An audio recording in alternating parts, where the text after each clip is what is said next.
дәретхана қағазын реклама жасауға келіп жатқанымыз жоқ. Біз Қазақстанның намысын айтатын уақыт келді. 1 литрі 64 теңгеден айналады. Логотип, дизайн күшті істеп береді. Ана ең қиындығы мынандай штрих-код алу.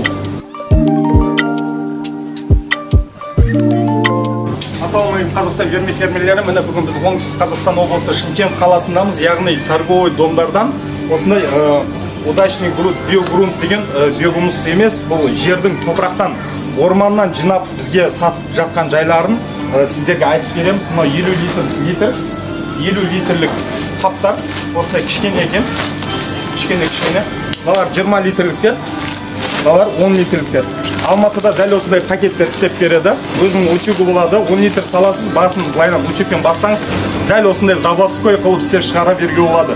Яғни мындай логотиптерін істеп беретін дизайнерлер, атын қойып беретін адамдар сояқта бар, өзі тауып береді. Мындай бұл жерде главный торговый центрға өткізген уақытта осындай штрих-кодты алсаңыздар болғаны. Бұның бәрі Ресейден, Ресей, Московская область, Дзержинский деген жерлер бар. Сол жақтан келіп жатқан өнімдер. Яғни біздің Қазақстанның өнімдері жоқ екен бұл жерде.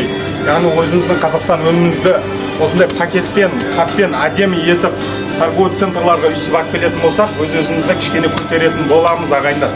Біздің істеп жатқан биогумусымыз бұл жаңа топырақтан 10 есе күшті. Жақсы алыңыздар. 1 литрі 64 теңгеден айналады. Яғни бұл биогумус емес, бізге Ресейдің топырағын көшпен әкеп беріп жатырған жайлары бар.